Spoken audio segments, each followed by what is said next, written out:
The Yantis way, I've been hearing that since I was a kid. Do what's right on whatever you do. The main deal I've always determined on anything is this right, and if it's fair. Yantis Company means integrity.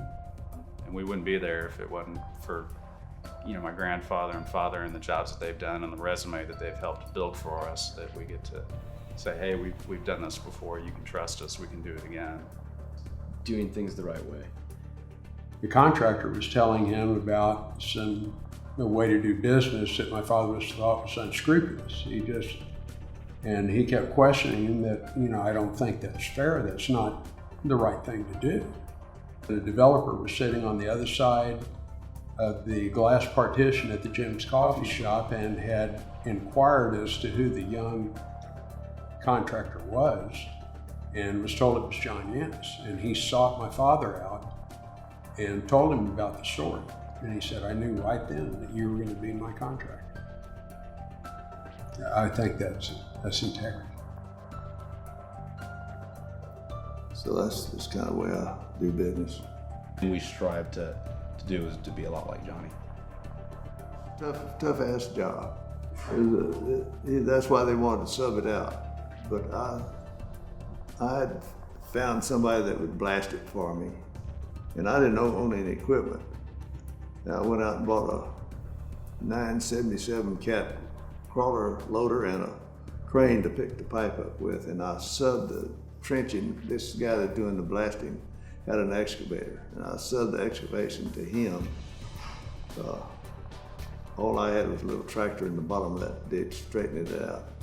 I'd be out there on that job on Sundays sometime. My wife would load up all four of our kids and told the kids, come on, let me introduce you to your daddy. I think my dad and even more so my grandfather always took you gotta work your way up from the bottom. If you don't know what they're doing out in the field, you can't be a very good businessman. Almost impossible to do a comprehensive job of it if you didn't understand the different things that were going on in the field. Doing what's been done. I spent a summer just on a utility crew, learning how we put sewer pipe in the ground, water pipe, storm drain, that sort of stuff. And 6 or 9 months with the utility crew. Get more experience out in the field. Something right now is happening that is just, not good.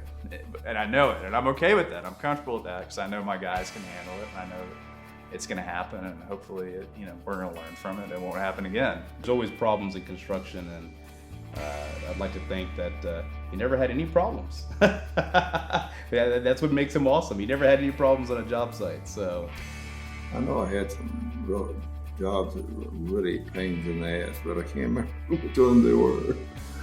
Talk about the 80s, a lot of companies just went away.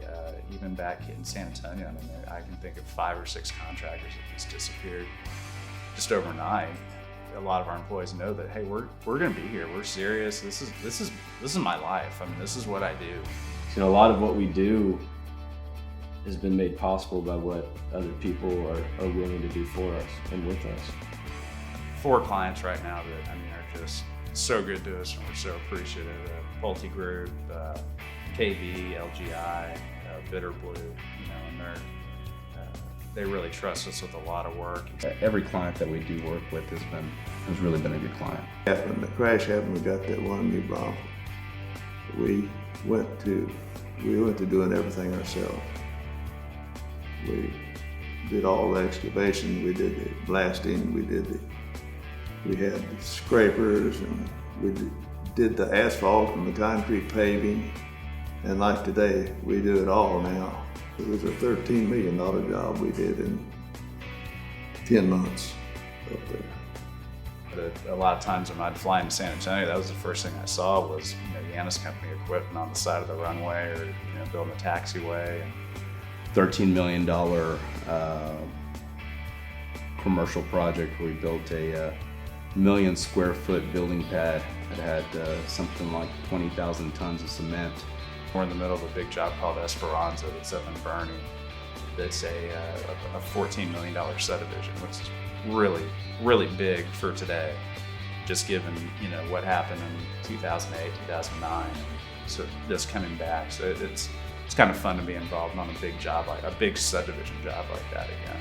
Look on the board of the map up here with all of the pins that we keep to designate the different project sites that we had over the years. It's at least a couple of thousand jobs that we've constructed. So it's been very gratifying. We were making money hand over fist. You know, we were going fast and furious. I mean, it was just equipment and people everywhere. It was ready. We had 800,000 yards of dirt to move. And we were moving that dirt and putting some base on top of it as soon as we get it moved. It was wild. My father can tell you today what the smart way to organize a job is within 20 seconds of walking on the site. Contractor X over here said 5 months. Yantis just did it in 3. And there's a reason why. I mean, it's the way we strategically build a job, but it's also the fact that we are willing to dedicate a lot of firepower, to finishing something. Speed for us is really what I think differentiates us as a company from a lot of the other guys we deal with. They want me to finish and get out of there. They don't want to see anything, and that works for both of us. I get in, get out.